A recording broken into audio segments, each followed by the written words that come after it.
Good evening. Thank you, and good evening, everybody. And I appreciate you joining us on this evening for our lived experience panel discussion. We're going to be talking about probation in Delaware. And probation in Delaware is important to the campaign for smart justice right now because in 2020, the COVID-19 pandemic unfortunately impended life worldwide and here in Delaware. And it impacted the state's probation system in many ways. Temporary changes to the probation system in response to the COVID-19 crisis reduced the probation population and the number of people sent back to prison from probation. As a result, the strain on resources has been reduced, allowing people to continue on their reentry journey with fewer barriers. Thanks to Senator Pinckney, SB4 introduced that will make these improvements permanent and a part of a new normal in Delaware. If successfully passed, SB4 could modernize Delaware's probation system. By modernizing the probation system, Delaware can not only cut its incarcerated population, but also reduce crime and recidivism, enable better victim restoration through payment of restitution, enhance public safety by focusing resources on those likely to reoffend, aid in effective rehabilitation, and free up millions of dollars for reinvestment, beneficially changing innumerable lives.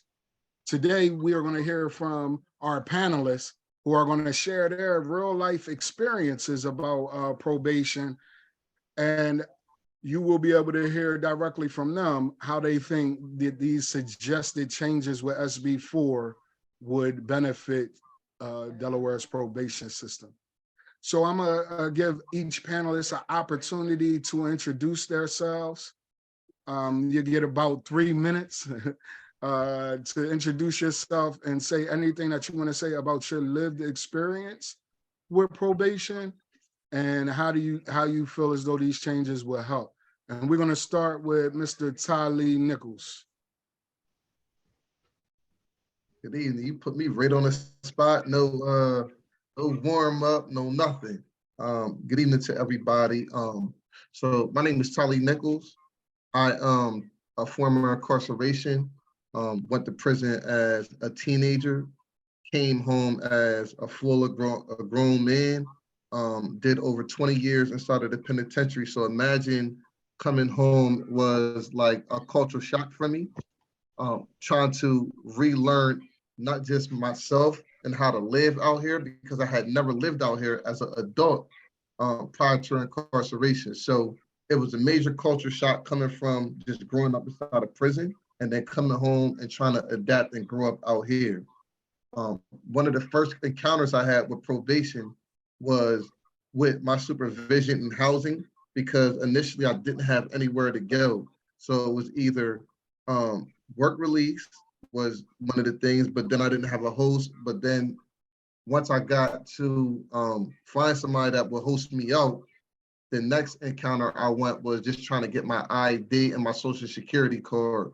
So with that alone, prevented me from getting a job and from not having a job, created all types of problems within my probation initially because your curfew starts being, 8 o'clock. I was on house arrest, so I didn't have, I really couldn't leave at all. But I didn't have the proper credentials upon leaving DOC to get a job at all. So I was kind of just like stuck between a rock and a hard place.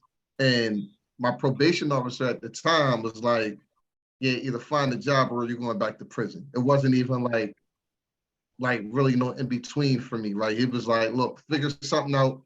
You out here, you got a chance. And I can't just have you sitting in the house, or at bare minimum, you're going to a work release, right? So you can be monitored more. Now, unfortunately, where I was living at, I was living in a basement. So if I went in the basement, sometimes my house arrest would beep, right? So I was getting out of the areas because I was going to the basement. I wasn't leaving the house, but he was saying that he couldn't tell where I was at because of the location of the box, right? So it just became a whole hurdle within itself. And the struggle just continued throughout, flowing down to level 4, level 3, so forth and so forth. So firsthand probation just affected me, just my ability to trying to navigate through housing and trying to find a job in the beginning of coming back to society. Thank you, Tali, for that introduction. Next, we will have Eric Harris introduce himself. All right, hi everybody. My name is Eric Harris, and I identify with so much of what gentleman before me just said. I did 7 years basically, and most of that at Howard R. Young, and I'm 57 years old now. Just turned 57 Thursday. Praise the Lord. But coming out at my age, and with the health issues that got worse while I was incarcerated, thankfully I had a place to lay my head when I came out, but nonetheless, having to deal with medical issues, transportation issues, clothing issues, and like gentleman before me just said, the credential part of it, my driver's license, of course, expired when I came home, and I still don't have my ID. A lot of things that DOC assured me that DOC and Centurion, they said they would help me with prior to my release. They didn't do that. If it wasn't for Representative Minor Brown stepping in and helping me with my medical situation, and some good people at Delaware Health and Human Services stepping in, I would be in much worse condition than I'm in, which is bad. I've got serious health issues, and these things weren't addressed while, of course, I was inside, and now I'm dealing with them and trying to catch up. Dental, vascular. I've got stage 3 kidney disease, and coming out back into this community, trying to satisfy probation report without transportation, without income, without credentials. It's been difficult. Thank God I've got my pastor, my minister behind me at Ecclesia, Delaware, who's made things a lot better for me so that I'm able to function and try to get on my feet. Thank God for the Way Home program, which provided some financial support so that I could at least keep a roof over my head for the first 90 days. That was beneficial, but it's a struggle, and not to mention the technology. I'm a pretty bright guy, but when I tell you what, coming out after being inside for 6 to 7 years back into this world, I'm still trying to catch up. And, having to report to probation, it started out, of course, I guess they call it intensive or whatever, going once a week, and sitting in that waiting room for an hour to meet with a probation officer for 5 minutes. Everybody's in there, and it's so chaotic. I don't understand why someone who is not really causing a probation officer any grief has a report every week. Doesn't make any sense to me. That's why I love SB4 so much. There ought to be ways that we should be able to communicate with a probation officer virtually, Zoom, FaceTime, whatever it is. I'm in a position now where I'm there. I only go in twice a month, and I'm able to call my officer, and he'll come by. He'll stop by and see me once a month. So it's gotten better. But to me, you put the resources where they're needed, and if somebody's doing the right thing and compliant, especially if they're ultra compliant, then I think those resources need to be pointed elsewhere. It's almost like, and that's not almost like, everybody on this panel knows once they get their claws in you, man, they don't want to let go of them. And it's shameful. This state could learn a lot from other states. But, I'm happy to be a part of this panel, and I'm determined to help others as they come out and try to get on their feet. That's what I'm doing every day. I'm working hard doing what I do here at ACLU, Delaware, helping people who are recovering from addiction, mental health issues, spiritual malady. So I'm a grateful person, not bitter. I want to help this community and just do what I can to do what God wants me to do. And And my we are man Hanif grateful asked me to do this, so I'm totally in. Thank you. and we are grateful to have you on this evening, Eric. I Yeah, I appreciate love you you, being brother. I here. love you, man. Likewise, good brother. Much love and appreciation for your ambition to do right and help others do right. Next, we'll hear introduction from Crystal Chapman. Good evening, everyone. My name is Crystal Chapman, and I am the mother of a son who was on probation but was reincarcerated due to Operation Safe Streets and their immoral, unbiased, or I'm sorry, immoral, illegal tactics. My son did 7.5 years, was reporting to probation every week, had a job, at one point had 2 jobs, was doing very good, had one particular probation officer that was doing pretty much everything that, he could possibly do to help my son succeed. But then they changed his PO. So he got, excuse my language, a jack PO who pretty much every time you turned around, there was an issue.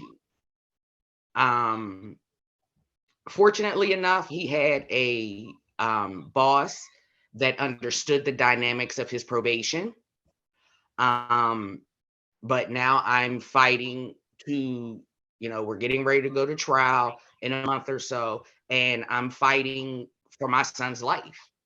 Even with the public defender's office.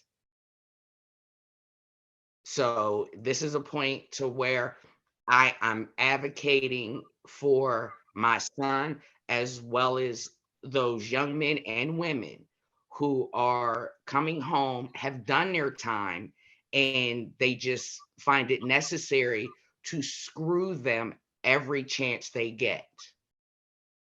And Operation Safe Streets is one of the biggest, detriments to these guys and ladies trying to get off probation, trying to do the right thing, and things that SB4 would eliminate some of the OSS's reign of terror.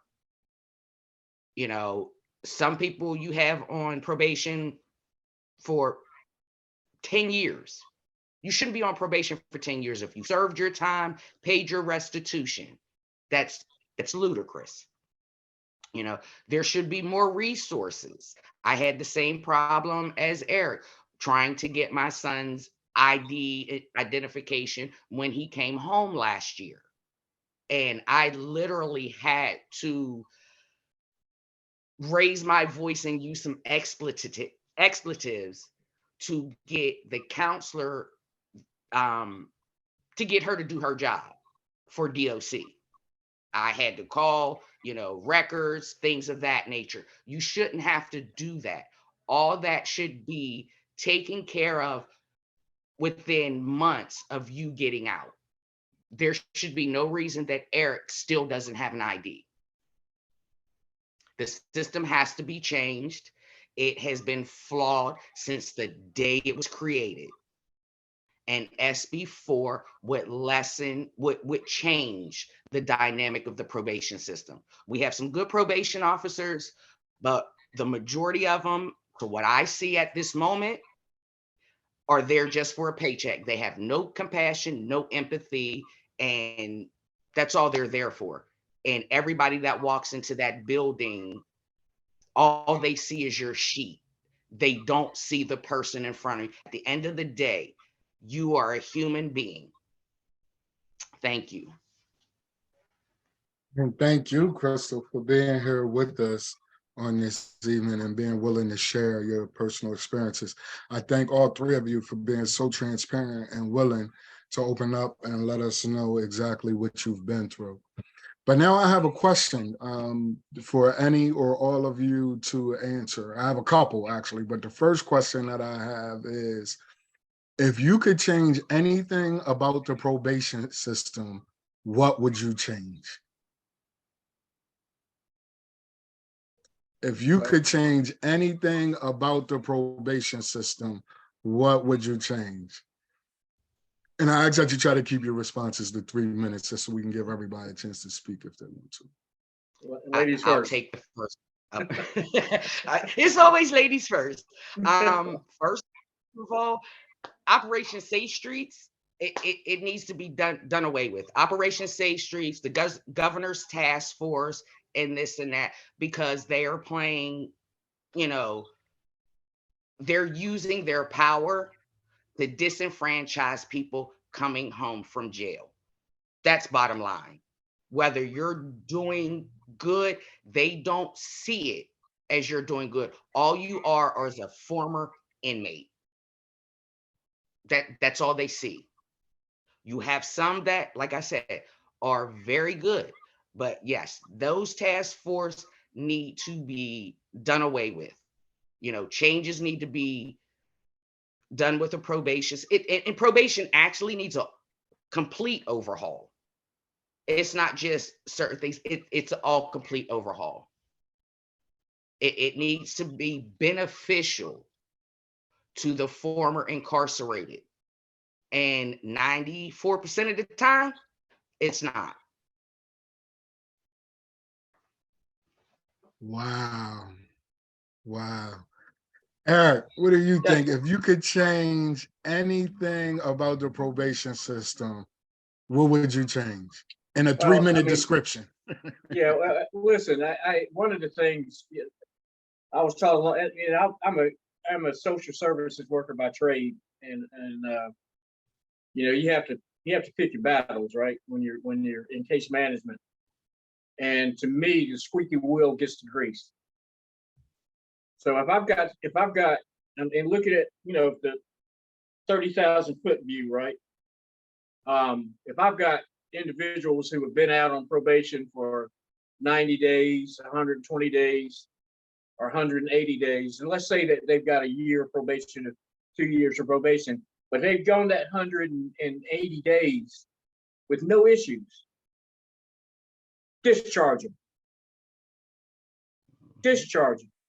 All right, because the odds are they're going to continue to do the right thing. If somebody's out working, paying their restitution, paying their fees, being of service to the community, staying out of trouble, taking care of their family, reporting when they're reporting, that's the great example. That's what you want. That's the end game. So if you're already at the end game, discharge them, focus on the knuckleheads. I'm in a fortunate situation with the 2 probation officers I've had. They've been very supportive and understanding, but I know I'm the outlier. All right, I'm the rare case, because I hear the other stories. I've seen the other stories. I would just say that once somebody's out on their feet and they show growth and maturity, and I guess that's where the seasoning of a probation officer comes in. Cut them loose, man. Let them go live their life and take care of their family. When you're doing time, especially when you're 6, 7, 8, 10 years, I'm telling you, it changes you on the inside, and you want to live a different way. Whether you believe you're guilty or not, or whatever your case was, doesn't matter. You want your freedom, and it means the world to you. And I think probation should be a resource, not a detriment.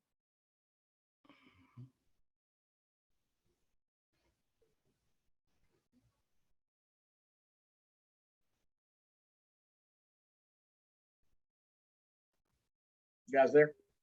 Yep. Nah, I seen Tali came back, so I thought he was going to jump right in. But Tali, if you could change anything about the probation system in Delaware, what would you change?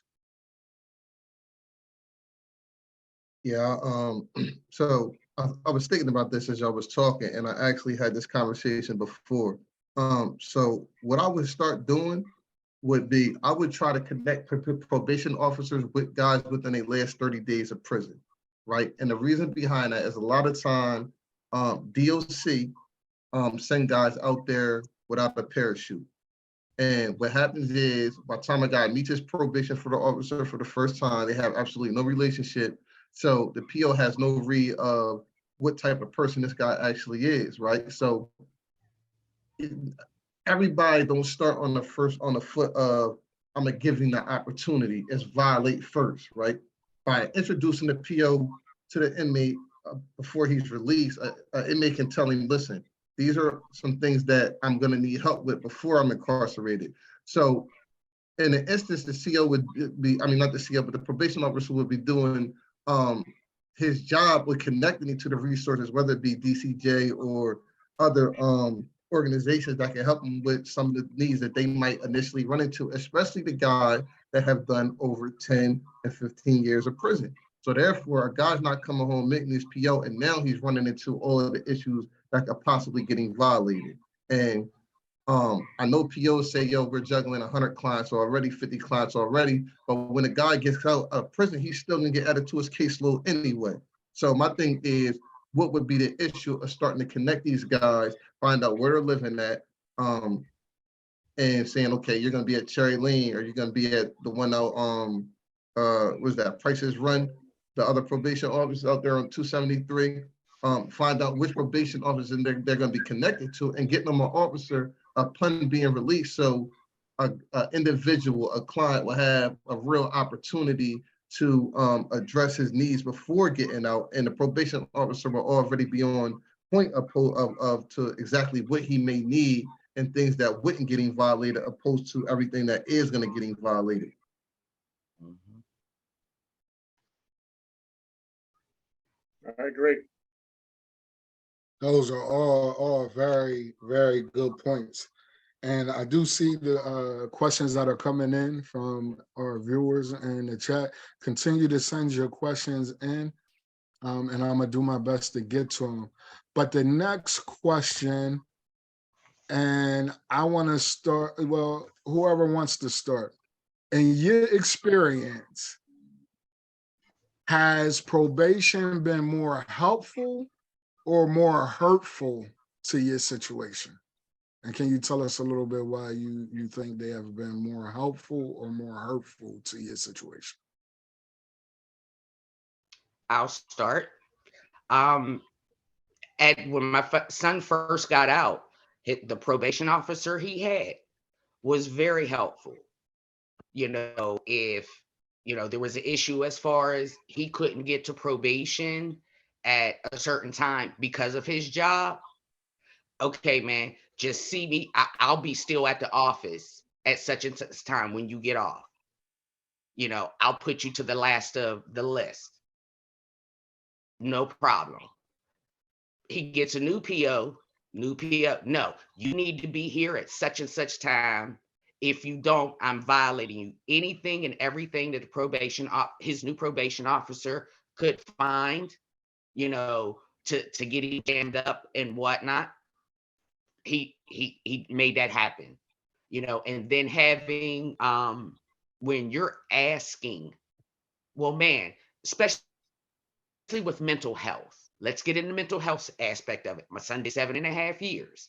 There's always a mental health component when guys have done 5 or more years. Man, I get me connected with mental health. You're in there, they're giving you meds and this and that. You come out, you got to find a doctor, your medical insurance and things of that nature. They're giving none of these guys help. So reentry is supposed to help them become productive citizens. How can you become a productive citizen if you don't have any help from the system itself? Systems are put in place to help people. Formerly incarcerated men and women deserve those resources. And more money needs to be put into those resources with those people. My son's traumatized. He has PTSD from being incarcerated. He made a stupid mistake. And we all make mistakes. Police officers, parole officers, congressmen, senators. Sometimes you need more help than what's available. TASK doesn't help anybody.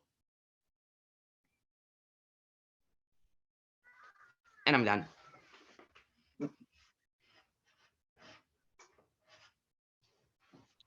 Well, Anybody else?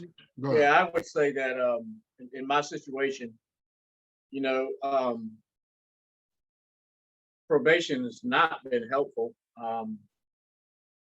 Now they haven't necessarily interfered with my ability to function and operate and do the things I need to do. But just having to, especially in the initial stages, having to travel to Cherry Lane every week in the middle of the day. I understand the need to report initially, but you know, it becomes a serious burden when you're trying to reestablish yourself. And it's, as the sister just said, you know, moving from one probation officer to another, man, that's traumatic.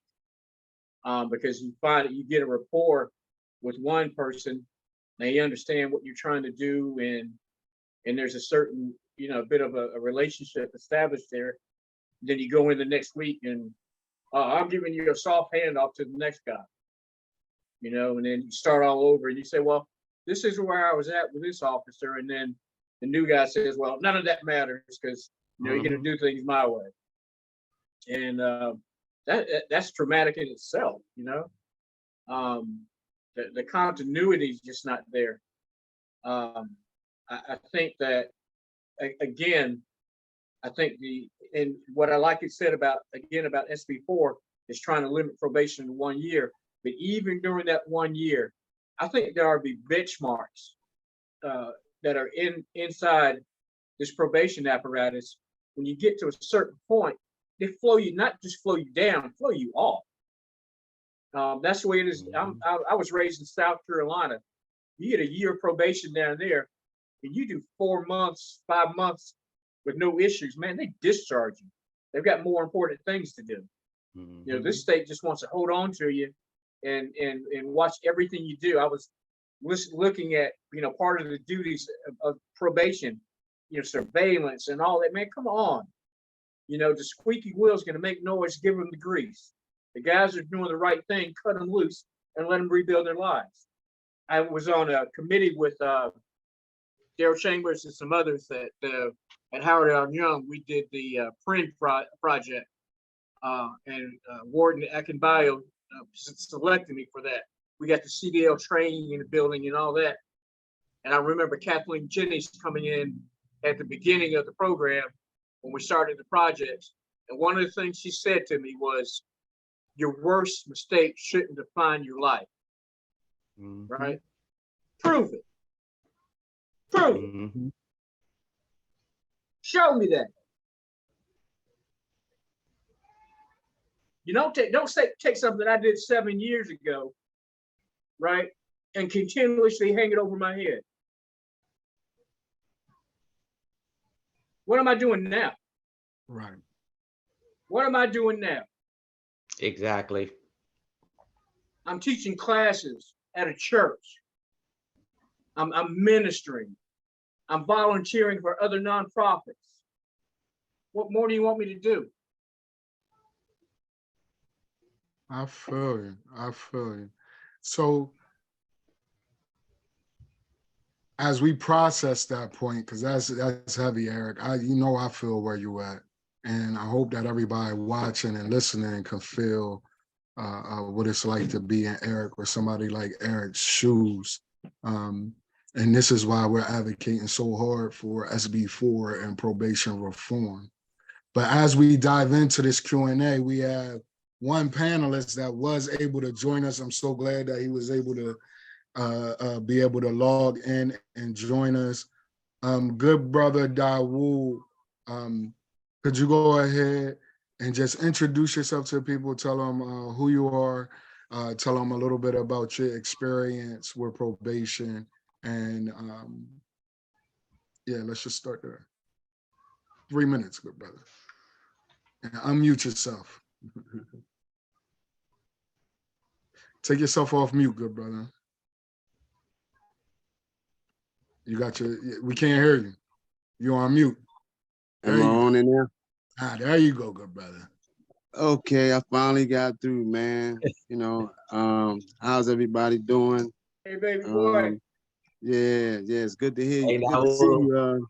Good to see you, Mr. Harris. How you doing, You good too, brother? brother. Love you, man. Yes, sir, man. You know the feeling is mutual. Yeah, my name is Dawood Muhammad. You know, I'm on lifetime probation, you know, or parole, after serving 38 years in the system. Been out here now since 2019, and you know, I hit the ground running. You know, I'm doing extremely well right now.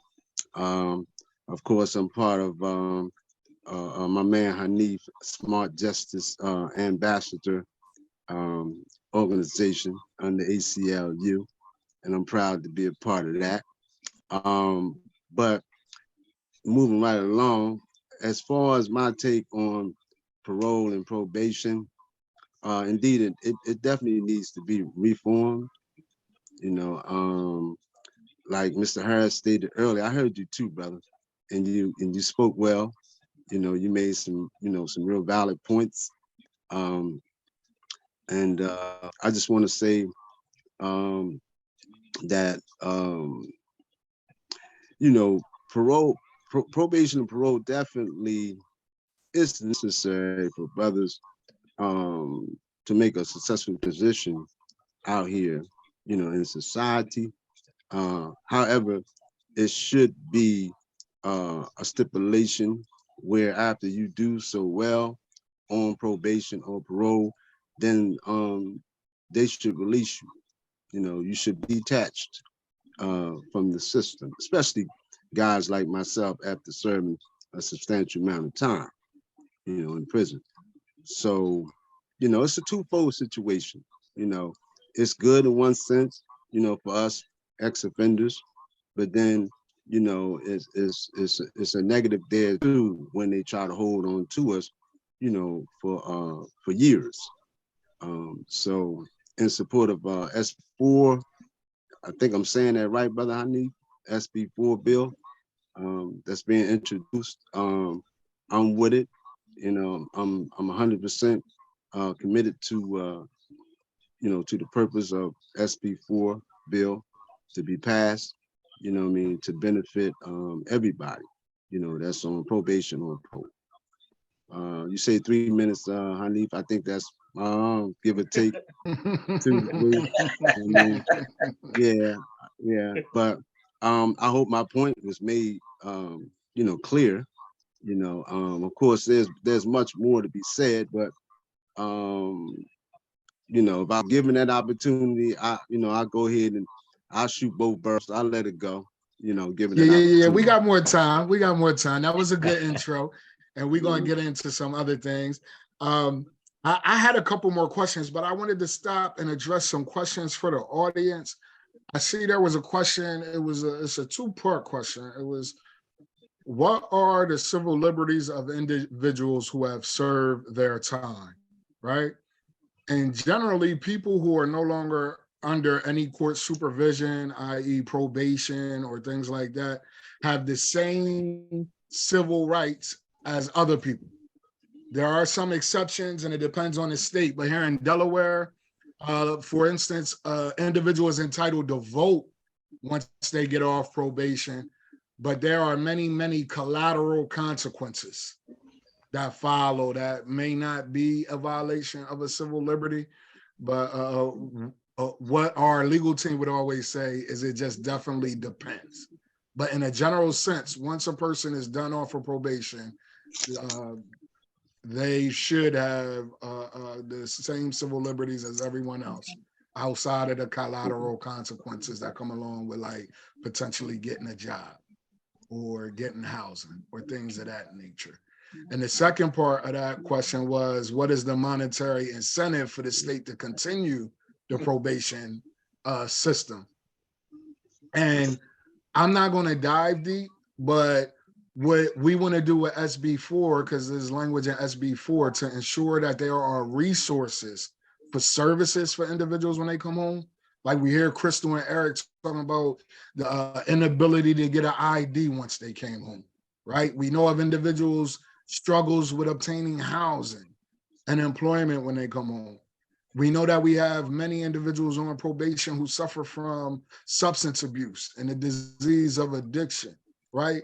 So if we were to lower the amount of people who are under DOC supervision and lower the number of people that are in prison, we could redirect those funds to provide resources. And I don't know a politician yet that has told us that's a bad idea. So that is our goal and what we're trying to do. I got another question that came personally to me, and I'm gonna throw this one to Tali, and anybody else can add on, but I know in working with DCJ and all the work you're doing within Clean Slate, once people get off probation and while they're on, do you see anything with like catch-22s? So catch-22s where like a court order says you have to do a specific service, like parenting, DUI, or something like that, but then those services aren't available, like they're full, or it costs too much, or things like that, and potentially others. But have you seen catch-22s when it comes to court-ordered services that individuals must complete?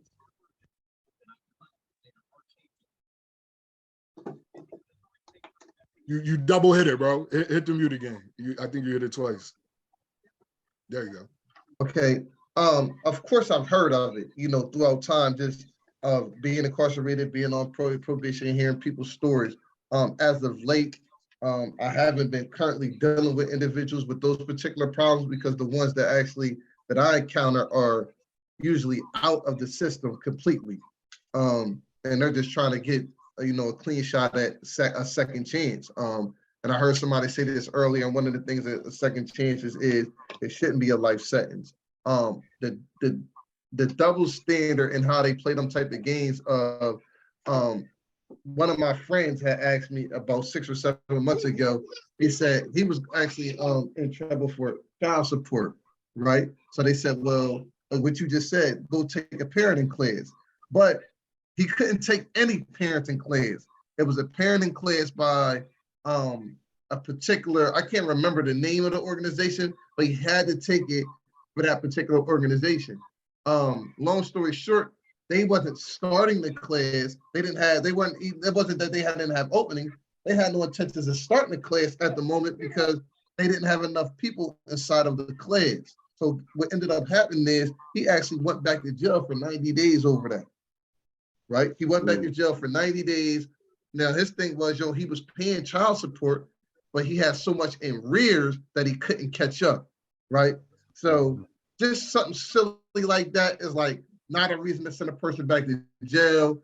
And we start dealing with going down the line, you start looking at people, like you said, with the sickness of addiction, and it'd be those type of cases that really upset you, because you like, look, brother was paying the child support, doing everything you need to do, and it's not his fault that a particular class hasn't started or enough people haven't enrolled. Stop it. So I want to stay on that track because we had another question that came from the audience, right? And I want to open this one, and I'd like to hear from Eric, Crystal, and Dawood, right? Because Eric and Dawood, you guys are currently living this experience, and Crystal, your son, has recently. So the question is, do the POs actually give you any resources and information to help you with the issues that you are going through? Dawood, let's start with you. Do you feel like your probation officer has provided you with any resources or services to help your situation? Well, brother, I can be honest with you on that. You know, I have received, support from several, resources since being home, except probation and parole. Wow. I've received, Wow. yeah, resources to help me with rent assistance, utilities, um, But your PO didn't you tell know, you about these resources or provide. well, I spoke on them, but when, you know, uh, when the opportunity came, to actually step up to the plate, what I mean, to make these things happen for me, it was to no avail. That was to no avail. So that's another area that definitely needs to be improved, with probation, parole, because that's their job. That's part of their job. That's obligatory, what I mean, for them, to do.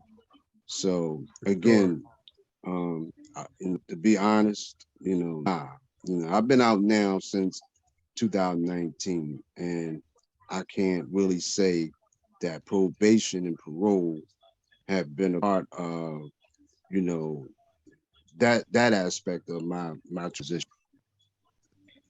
What about you, Eric? What would you say? Has probation and parole provided you any information or resources to help your situation? No, no. And it could be a combination of things. I've been real proactive in my situation.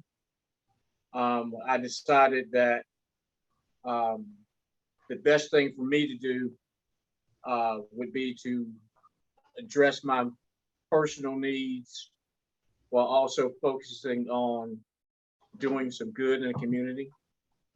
I'm fortunate because my minister, Talbert Gwynn, at Ecclesia, Delaware, has been by my side for the last 7 years. And when I came out, he was there to pick me up downstate. And thankfully, as I said, Representative Minor Brown got my benefits straightened out, my health benefits and my medical benefits and my general assistance and my food assistant. So they're the ones who were my safety net. Brother Talbert provided housing for me on a temporary basis that I'm still using. Then I've been able to focus on what I really want to do, which is help people. Now I'm doing a recovery discussion group here at Ecclesia 2 days a week based on spiritual principles. That's my way of giving back. I've decided that I want to help nonprofits and other organizations carry out their mandates and and what they want to do, their missions. So I'm focused on that.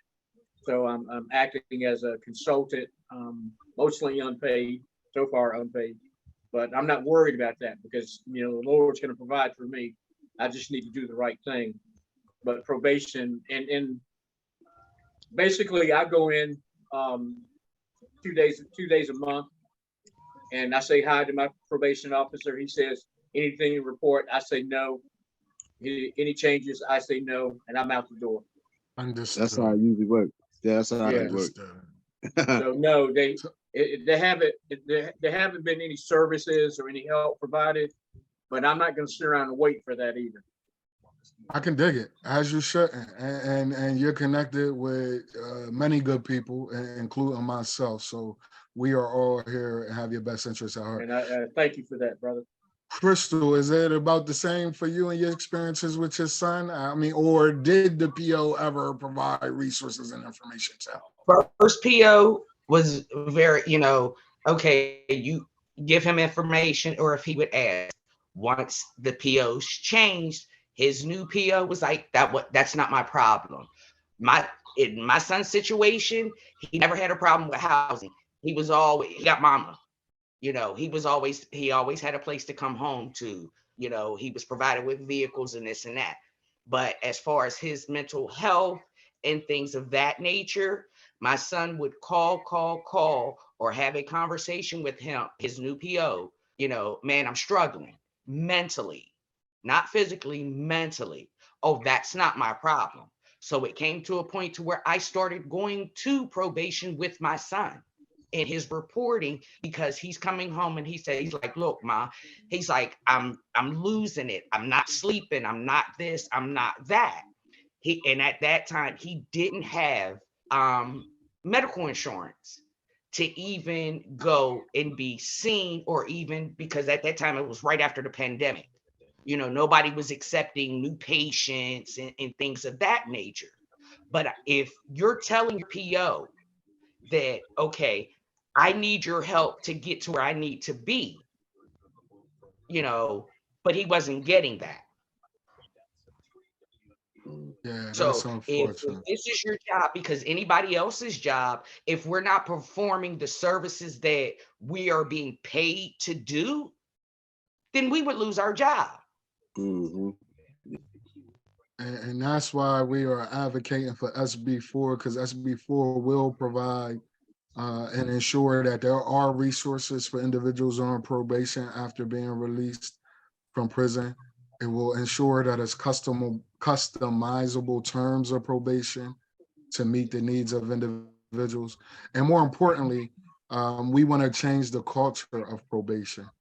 Probation is there to be a support and a platform to help people successfully re-enter the community. It is not supposed to be a vicious cycle to send people back on the inside. Mhm. And So that's the I'm way gonna it is. It's take hindering. these final two questions. I'm gonna take these last two questions, and then we're gonna hear final comments from all of our panelists. But there is one question: is there a limit on the number of individuals that could be assigned to a probation officer or parole officer?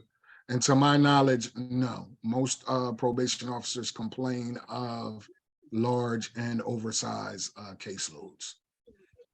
And then the last question that we had from the audience was, how can the higher education institutions in Delaware help? And in addition to our call to action that I'm gonna let everybody know how they can help and participate after we hear the final comments from our panelists. But in addition to that, higher institutions can, one, share their enrollment information for any certificate or degree programs if your institution is willing to enroll individuals with a criminal background. You can send that to me, and I will spread that information out with our Smart Justice Ambassadors, who is a group of over 30 individuals with lived experience that have been trained to be community organizers. But we need to spread the word. If there are higher education institutions that are willing to open the doors and allow individuals with a criminal background to further their education either through certificate programs, vocational training, and or degree programs, please let us know so that we could connect individuals to those institutions. Hey, honey, can I say something on that note right there? Yes, sir. The education note. So it's ironic you said that. Like, I was one of the guys that had, as soon as I got to prison, you know, I had dropped out 8th grade, you know, so I had no formal education really, right? Because of everything else in my environment that was going on, I just dropped out of school in like 7th, 8th grade. But when I got to prison, I did get my GED, and then I went on to get my high school diploma. But what ended up happening when I got down Vaughn was I, was like, man, this college school's not hard, right? My whole life I thought it was hard, and I realized I was so much smarter when I actually applied, everything I learned. So what they ended up doing was starting us with, allowing us to take Dell State courses. This was like 2003, 2004, and also to find out the Annenberg credits wasn't even like credible courses, right? So they had us take all these credit courses. So we think we're getting a higher education, but when we tried to transfer the credits over to real institutions, credible colleges, they wouldn't accept them, right? So then when we called Vaughn out on it, they said, well, no more college. They stopped allowing us to take, right? And then they opened it back up and said, well, y'all can take them, but y'all got to pay for them completely. All the books got to come to the jail. And I only bring this point up to say this.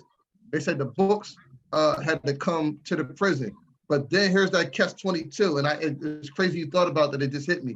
Then they said, well, the books can't come from the college, they gotta come from the vendors. So then it was like, you telling me I can go to college, pay for it, but the checks gotta go through the institution. Now, mind you, in order for me to pay for the classes, I'm only allowed a $500 limit on my books, right?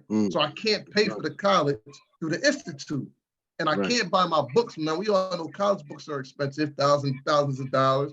So you want me to pay for my college, pay for my college, pay for my education off my books, but I only allow $500 on my books. Then you're saying the books have to come from a store, right? They can't come from the actual institute. So what ended up happening is that I got caught in a situation where I can't even get my higher education while I'm incarcerated. So I said all of that to say, while in school, while in prison, one of the main issues that I went through while in prison was I had to stop my education process, right? Which would have gave me a better opportunity, because what happens is when we get out here and we start applying for jobs, we get the low level jobs, or we start getting the rates that our coworkers aren't getting. Like, instead of, like, most organizations are top heavy and bottom light. So they say, well, we'll pay you $35,000 because we're giving you a chance and you don't got the credentials. But if I get my education and knowing the stuff that I do know, by the time I get in, they got to respect my paperwork because they know I have the education. I would have had the opportunity. I would have had a master's degree by now, right? If they didn't pull that off, by the time, with all the time I did in prison, and Dawu know, because Dawu took one of my GED classes when I was teaching, and I was talking to him about it while we were incarcerated, about them stopping my education, right? So I'm thinking I was on my way to my associate's degree, and the whole time, the classes I'm taking ain't even credible. I got about 30, 40 credits. But that's just a little brief. But that issue really get me upset. I'm sorry. I'm glad you shared that. I'm glad you shared that. And I'm gonna keep it right on you, Tali, as we close out. Give us any final thoughts on why you think it's important to change the probation system in Delaware. Give me 1 second. Can you go to somebody else? Get this baby. I got you.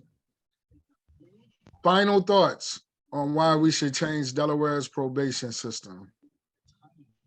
I'll go. It should be changed because it hasn't been, from what I see, with my son and this and that. It's a hindrance. It's doing more. I can't think of the word right now. It's in the way. More harm than good. Yes, it's doing more harm than good. You come out here, you're supposed to come out here and try to be a productive citizen, but they hinder you every step of the way. You only have a few good POs that will help you. DOC, and my husband spent 16 years in DOC. Just the stories that I've heard as far as that's also a hindrance. You put in these programs, but yet these programs have no beneficial accolades. It's all about the money. And that, as Tyler said, I got to pay for this, I got to pay for that. How am I supposed to pay to improve myself if you're limiting what I'm able to do? You want them to come out and be productive citizens. Provide them with the proper utilities to even achieve that. Right. Stop looking at what you see on paper and get to know the individuals, as Tyler said, having them meet them before they get out of jail, so you know what type of person is. They're looking at a piece of paper that says, oh, you was out there shooting up the neighborhood, you was selling drugs and this and that. You don't know why they was out there selling drugs. You don't know why they had to defend themselves. Find out who the individual are. Everyone's individuals, and everybody's crime should not determine their, future. I agree. Yeah, good point. For sure. Dawu, Closing remarks on why we should change Delaware's probation system? Short and sweet. I'm gonna be concise. Change sometimes, it's a process, and like when we get, probation, parole, not just here in Delaware, but overall, like there's a lot of things still in place in the system that's outdated, antiquated, and those things need to definitely be changed and reformed. Again, parole or probation, it's crazy because we keep saying, the same thing, or I keep saying the same thing, parole and probation. But I'm currently on parole, and it's a difference, for probation and parole. But we get into that some other time. But yeah, definitely needs to be changed, need to be reformed. Some of the policies, procedures, that's broke, you know what I mean? And I'm in total support of the bill introduced, by ACLU CB4 to make that happen. Whatever I can do, to make that happen. You got my my support, on that. Can I Appreciate you. Hope- can I Hopefully, say let me one say more real thing? quick. Go ahead. No, I was going to say, hopefully, before the year is out, I will be off for parole through, that's being made, by a guy right now, Corey Priest. Right now we are in the process of working on some things, to get this thing off of me, and I just gotta just keep going at it, stay focused and keep, this keep doing what I do, man, to make it do with it. That's all. Yes, indeed. And I appreciate you for all that you do, good brother. Crystal, Yes. you Can I make had a something quick you point? quickly wanted Yeah. to say that you left off Yes. your final thought? Go ahead. Passing SB4 would actually eliminate the caseload of probation officers anyway. So it's a good idea. It's the best idea. You say you have too many. This is a reason that this should be reformed. Right. Absolutely. For sure. Good brother Eric, final thoughts on why we should change the probation system in Delaware. All right, number one, thank you for what you're doing, brother. Thank you, Senator Feedney and Representative Minor Brown with SB4. Listen, things need to change because prison is traumatic. All right, it is. It causes trauma, and trauma is lifelong. Coming out after doing time and coming back into society, it just exacerbates it. It's more trauma. So, people need help. We need to do more to give people their voice back and to be able to heal, and that's one of the reasons I'm doing the things that I'm doing. On May 1st, I'm having a interactive discussion series on trauma here at Ecclesia as to kick off my efforts to help people. And if people are interested in that, you can email me at ehconsultingde@gmail.com. It's going to be interactive, and hopefully people will be inspired, and we'll be able to help other people heal as we try to move along. And thank you, Benif, really, from the bottom of my heart for what you're doing, brother. Absolutely. Thank you. Thank you. Appreciate it, good brother. And Appreciate you it. good brothers continue to be role model citizens. Tali, I see that baby girl got your hands full, good brother. But final Yeah. thoughts, final thoughts, man. I'm on single dad status tonight. So, what was the question? Final thoughts on why we should change the probation system in Delaware. Second chances. Like, I believe second chances is real. right? If I don't get a second chance, I'm not able to go back to my community and offer my services, right? To offer them hope, right? Because Yeah, that's right. for everybody that, you know, that was incarcerated with me, and the ones that are still incarcerated, my friends that are doing life sentences, and the ones that's coming home from them 10, 15 years, and they see me, they see the brothers that's out here thriving and striving, they say, maybe I don't have to break the law in order to do what's necessary, right? Probation is like a gift and a curse, right? Because it motivated me, you know what I mean? And for some brothers, it serves as motivators, because I just knew I didn't want nobody telling me what to do. I wanted to be done and out of the system. That's right. That's right. So the motivation was, I can't fail, right? And one thing, man, that I know that for people that's motivated, it's nothing that's gonna stop them. You know what I mean? Unfortunately, everybody don't get the same motivation, right? It don't serve as the same motivation. So in order for second chances to be successful, clients that come out of the penitentiary, brothers that come home from prison, sisters that come home from prison, right? They have to have opportunity. They need to have that pathway cleared, you know, not the transportation issue, the housing issue, the job issues, but it starts with simple things as identification, human connection, right? I told you that in my spiel. I want to really double back on that human connection. Let's make human connections between POs and the potential offenders before they come out of prison, so we can clear the pathway for individuals to have success upon entering society. And I mean, we didn't even talk about individuals that are in super max that are coming out of the penitentiary to a probation officer. So they just want 10, 15 years. I know a brother right now that has been in his shoe since 2002. Super max security by himself in the cell. You think he knows how to interact with people? And you put him out here and say, yo, this your PO? And you want him to accept orders when he just basically had to be by himself, except yelling through a vent, right? Our phone system in prison was yelling through the vent. Yo, that's how I communicate. So sometimes I might be speaking and I might be a little bit more louder because I spent so many years yelling through a vent, right?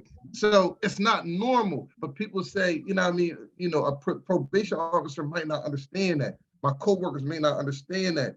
How about adapting to being around women, right? I haven't had a human connection with a real woman in X amount of years, and then my PO's a woman. It's not that I can't follow her rules, or I don't even know how to communicate with a woman, because I only communicated with men and we had our own language, right? So it's so many different things that we can start, you know, looking at, but it's like human connection, I believe, is really, really the best thing, because you take a guy that's did 15 years in prison, 10 years of that at max, and you give him a female PO officer, he don't know how to talk to her. So he don't even know how to tell her his needs because it's embarrassing. And I know that from firsthand experiences. Like when I got out of prison, I was 37 years old. I was scared to have conversations with adult women that were my age. So I still dated 26, 27-year-old women because they were easier for me to communicate with, because I didn't know how to communicate with somebody that's my age who had all her stuff together, right? Let alone go into a probation office and have a conversation with a woman that's looking at me, and she might be younger than me, and telling me, yo, I don't know how to tell her, look, I don't got nowhere to stay. I need some food stamps, right? So before I go in here and embarrass myself, I'll break the law. I'll break the law first. I break the law, so when I come in there, it gives me more confidence, because for us that's coming out, money has always represented so much of us that it's part of our identity. So being broke and trying to talk to somebody, everybody wasn't born with that confidence, right? And it's just so much like we need to address in the probation field. I can go on and on. Like my daughter really hindered me a little bit tonight, so I couldn't really though, brother. everything. But listen, We understand. Great. That's just a few things that probation. You know what? After you giving that closing, I'm glad you had baby girl, because we wouldn't have enough time for you to go deep. Nah, it's all good.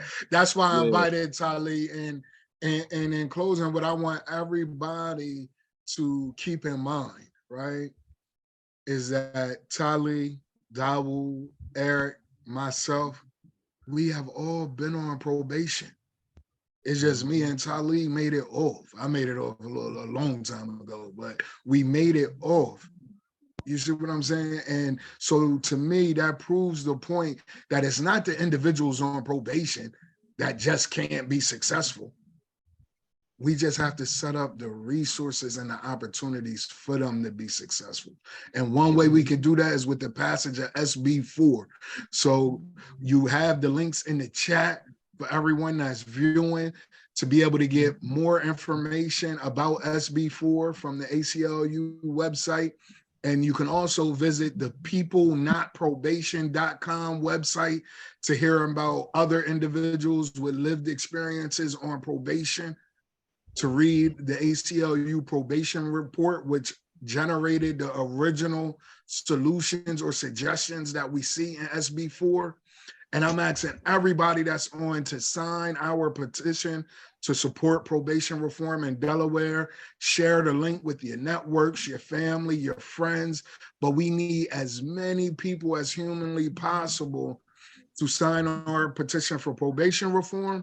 And we also have a petition to end Operation Safe Streets. You heard a little bit earlier about how Operation Safe Streets affected Crystal's son and his situation. And there are many stories. For people that don't know, Operation Safe Streets is a task force that partners probation officers with police officers, and oftentimes they are violating individuals' constitutional rights. That's what Crystal meant about the illegal tactics that they are using to not just charge people committing crimes, but to actually violate people's probation. And I think they use these tactics to justify the money that is being spent for these task forces, but they are ineffective and they are help driving the recidivism rate. So please click the link to take action to end Operation Safe Streets. And if you enjoyed yourself today, you want to make sure that you register for our virtual event next Tuesday. That's right. Next Tuesday, April 25th, we will be doing a film screening of the documentary, A Whole New Way. This documentary will go deep into the national forming and origin of probation, talking about the challenges of probation, similar to the challenges you heard tonight, but they make it known that these are challenges faced in every city within their probation officers, with the exception of the cities that have began to reform. And you'll hear about some of those reforms that are made that are similar to SB4 that have already been implemented in other cities and states. So I hope that you will register to join us again next Tuesday. I want to say thank you to all the people who have tuned in on Zoom. Much love and appreciation to Crystal, Eric, Dawood, and Tali for joining me. I'm glad they were able to just share a little bit with you about so much that I know about them and the insight and knowledge that they have. Thank you to Kasira, our communications director, that made sure everything was running smoothly on the Zoom and putting information in the chat for you all. And just thank everybody. I like to say every day is a great day to be alive. So enjoy the rest of your day and make sure that you stay in tune with the campaign for smart justice and all the great work we're doing for probation reform. Yes, sir, brother. Can I say something real quick? In addition to the people's great minds talk about ideas, average minds talk about events, and small minds talk about peoples. Amen. I'm very, very, yes, sir, man. So let's take that and shine. You know, Love you guys. Thank you all. Yeah, the beacon, you good brother. Yes, indeed. Thank you.